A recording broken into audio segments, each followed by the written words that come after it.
When we think of financial self-care, I am not thinking about sitting in a giant bathtub full of coins a la Scrooge McDuck, but rather I'm thinking about how to take care of your money in order to be able to afford the type of self-care that you need to nurture your physical, mental, emotional, and spiritual self-care. As a financial therapist, I have had the pleasure of working with so many clients and having a little window into a lot of different ways that we can practice financial self-care. I hope that these examples help you to get the wheels turning, to think about what you're already doing that you can start labeling as a self-care practice, or to start seeing if there are exercises on this list that you can try to start using. Financial self-care is super, super important in cultivating a healthy relationship with money. And we want to have financial self-care practices that are like habits for us. Did you even have to think today whether or not you brushed your teeth? It's just habitual at this point in time. With financial self-care, we want things that are repeatable, that fit into our lives, that help us to nurture our relationship with money and in turn be able to nurture ourselves.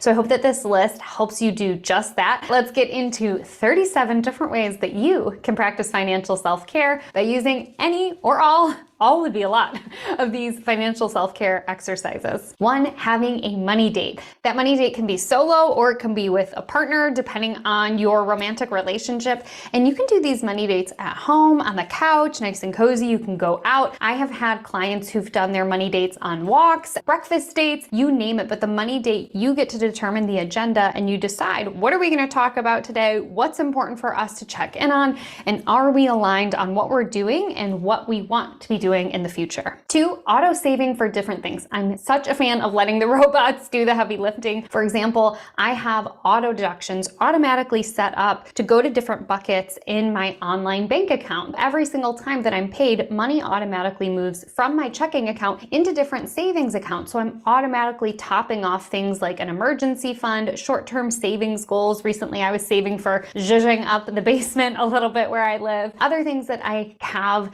these automatic pots of savings are things like gift accounts, travel, irregular expenses. I think of irregular expenses as things like oil changes that happen, but they don't happen on a regular enough schedule for you to put them into a typical spending plan. So automating your savings is a great way to practice financial self-care. 3, start a money club with others. This is exactly what it sounds like. Instead of a book club, it's a money club. So you can talk about investment strategies, about banks that you like. It doesn't matter, but you can have time and space to be vulnerable and open with other people. 4th is start a money book club. Kind of similar to a book club plus the money club, and you just smash them together, and that's where each month or every other month, whatever cadence you choose, you and your group of money book club friends get together and review a specific money book. And if you need a money book to talk about, you could check out the financial anxiety solution and bring it up at your next money club event. 5, this one is interesting. It is going to a store that you love that might get you into a little bit of financial trouble, but instead of saying, I'm never going to fill in the blank again, whether that's Target, the local artisan market, Everlane, whatever your Achilles heel of spending is, instead of saying, I'm never going there again, instead taking cash out of your wallet, or if you don't have cash in your wallet like me, going to an ATM and taking out a specific amount and allowing yourself the spontaneity to shop as you want, but only spending the money that you have physically on hand. This is a great way to kind of scratch the itch of spontaneity and doing things that you love without feeling like you're going to break the bank. 6,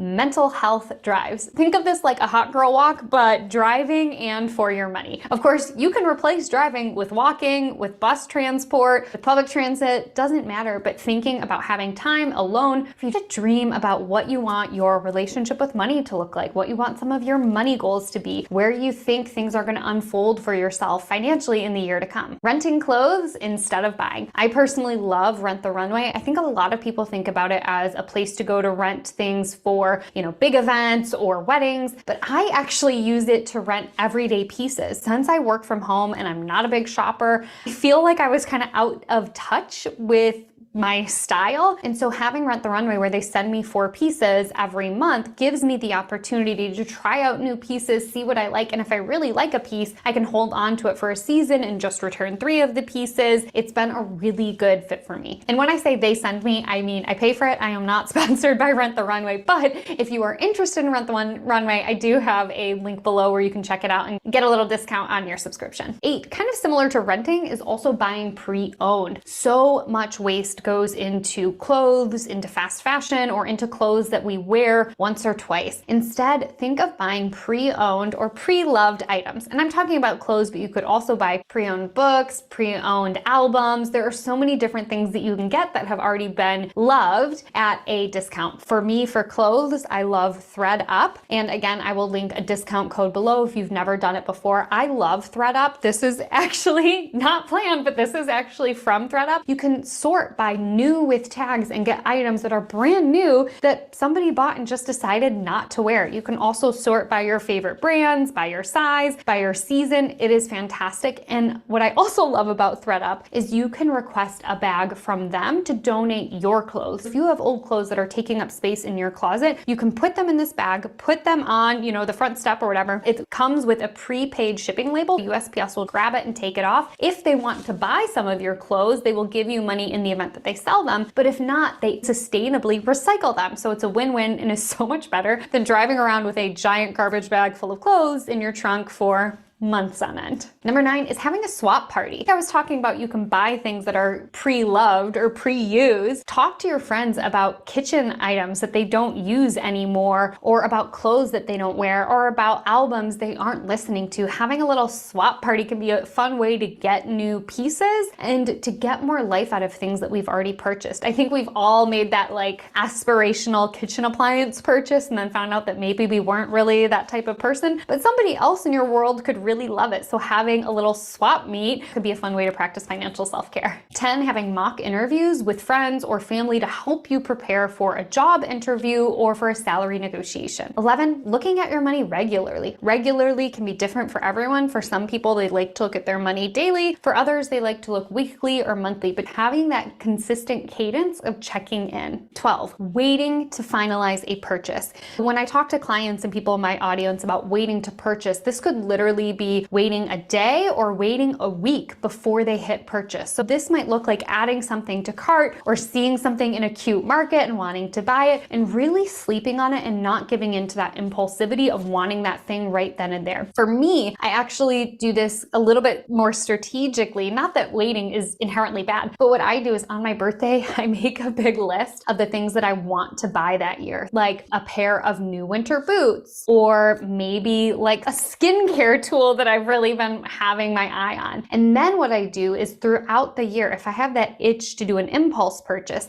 I see whether or not it's on my list of things that I actually need and want. And if it is, then I generally give myself permission to buy it. But if it isn't, then I institute that waiting plan. But waiting and having a little cooling off period is a great way to practice financial self-care. 13, scheduling regular meetings to talk about money, whether it's a money date or meeting with a financial advisor, or if you are traditionally employed, a lot of times people don't know that within their benefits package, the brokerage account your employer uses for retirement, oftentimes it'll include 1 or 2 meetings for free with a financial advisor. So taking advantage of that. 14, listening to money podcasts, of course, of the shame-free variety. 15, enrolling in apps or services that round up. And what I mean round up is you can set whether you want to round up a purchase to the next dollar or to the next $5 amount. And then what these apps will do is scrape that money off the top and put it into a specific savings account to help you meet your savings goals. 16, donating to causes that matter. I love to donate on a quarterly basis to a rotating variety of different causes. Sometimes they're hyper-local within my community, and sometimes they're broader, but giving myself permission to donate quarterly and check in with what's going in my area, in my life, feels really good. And lots of people suggested donating as a way to practice financial self-care. 17, heal your relationship with money. That's what I'm all about, is getting comfortable with your money. So this is really, really good. 18, do something for fun. Take a course for fun, whether you want to learn a language, an instrument, you want to learn how to cook or make cocktails, engaging in something fun. We don't often think about spending sitting is a way to practice financial self-care. But again, if we're thinking about financial self-care as a way to take care of your money so that it can afford you the ability to take care of your physical, mental, emotional, or spiritual health, it makes perfect sense to spend on some sort of fun hobby or learning something new.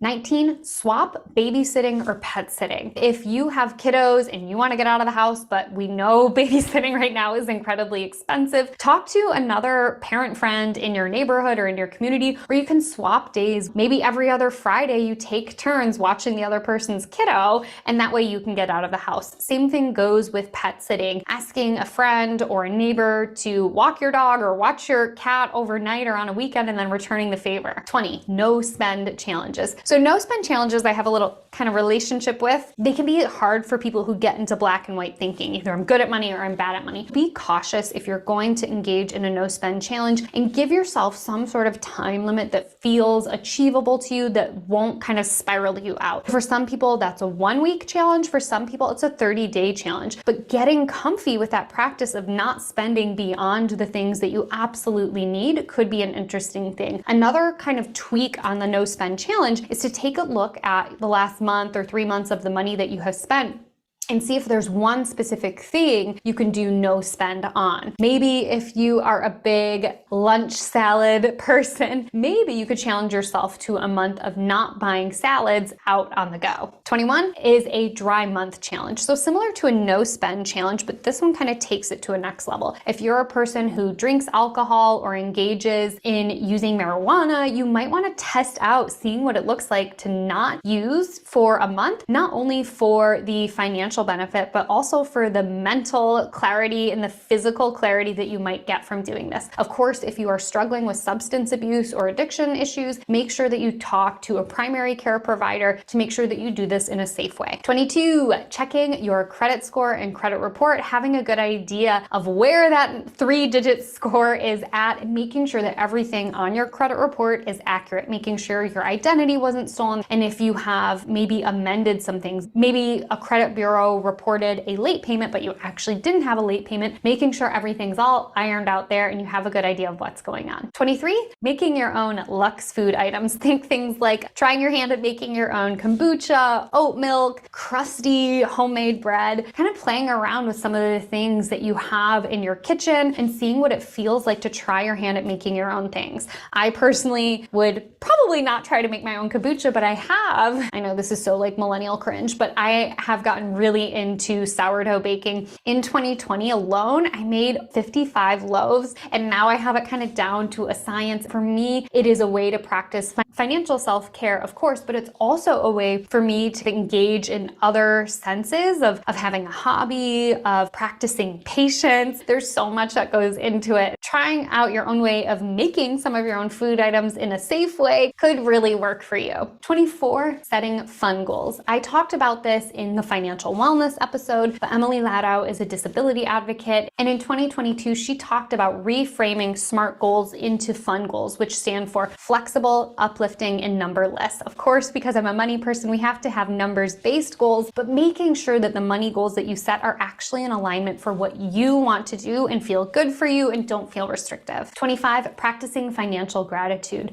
This could be everything from celebrating a financial win to kind of pausing and taking in gratitude for maybe the things that money doesn't buy. Pausing for a second to kind of practice a little bit of gratitude for wherever you're at in your health journey, in your spiritual journey, in your physical well-being journey. 26, maxing out different retirement accounts. People have shared maxing out things from 401ks to Roth IRAs. Fun fact about Roth IRAs, remember you put money into a Roth IRA after you've paid taxes. So what's cool about the money you see in your Roth IRA is that what you see is what you get. And what's even better about a Roth IRA is that after having the account open for 5 years, you can take out penalty-free any of the contributions that you have made. So it can kind of act as a secondary emergency fund. Obviously, we want your emergency fund in cash, but as like this extra kind of break the glass in case of emergency thing. Now remember, it's the contributions you put in that you can take out after 5 years, not the interest earned. So for example, if I put in $1,000 and I earned $30 in interest, I could take out $1,000, but I couldn't take the $30 that I'd earned. Maxing out different retirement accounts is a great way to take care of your financial future. 27, visualizing your growth. Whether you are an Excel nerd and like to see the graphs change over time, whether you're more artsy and like to kind of color in how you have moved towards your financial goals, being able to actually sit down and visualize what changes you have made, whether that's saving more, spending less, investing, that can be a really powerful tool to help you see how far you've come. So often when we're in the day-to-day of navigating our relationship with money, we don't really see the $5 here we've saved or the $10 here we paid down on debt. But over time, when we can visualize it, it helps to reaffirm the momentum that we have built and the new habits that we've created. 28, reading money books. I love money books, but not all money books are created equally. One thing I will tell you is if you're reading money books, I personally like to check them out from the library first. And then if they resonate with me, I like to buy a hard copy. Sometimes I get into a money book and I realize it's a lot more shame-based or individualistic than suits my needs. And I'm really thankful that I didn't purchase it beforehand. If that resonates with you, check out money books from the library first. And then if you really want it, go ahead and grab a copy. If you're gonna shop, I love shopping at independent bookstores, keeping those dollars in the community and keeping local bookstores healthy and alive. 29, renaming bank accounts. Remember earlier when I said that I automated savings into different types of bank accounts? I also rename them. So when I log in, I can at a glance see how much money I have in a gift account or how much money I have in a vacation account. This is so much better psychologically speaking to label those different accounts versus it just being a blob of money with account number 54378. Like 54378 doesn't really mean anything, but European vacation might really mean something. 30, celebrating your milestones. So this is a little twist on the gratitude. Gratitude is taking a moment to like internalize and say thank you, but celebrating is a bit more external. This could be celebrating with yourself, with a friend, with a partner, with a loved one, any money milestone that you've been super excited about achieving or working towards. Landing a new job, paying off debt, saving up an emergency fund, buying a house, any of those things could be worth celebrating. And if you are celebrating any of those things, please drop them below in the comments so we can celebrate along with you. 31, financial journaling. This is a great way to kind of track what's going on, what your emotions are around money, what your financial wins are, and kind of see the progress of them overall. 32, following shame-free money folks. Shameless plug.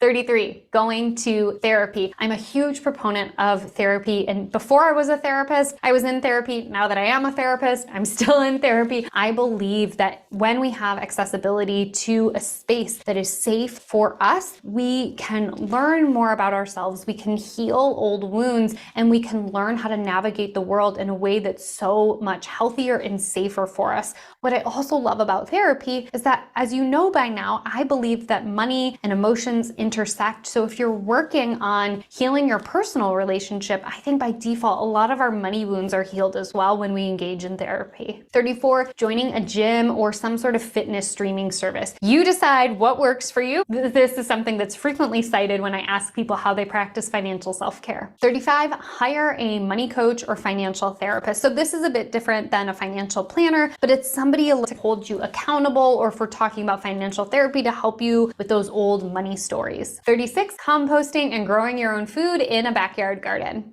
37, automatically increasing things like retirement contributions every single year. In a lot of different organizations, when it comes to open enrollment, there's this little checkbox or a little place where you can type in your initials that says automatically increase my retirement contributions by 1% a year. And doing that every single year means you probably won't even feel it, but slowly over time, you'll be bumping up your retirement contributions. I hope you loved this list of 37 different ways to practice financial self-care. As I mentioned a few different numbers ago, drop in the comments which of these financial self-care tips you are practicing or that you want to start practicing so we can see what you're working on and cheer you on.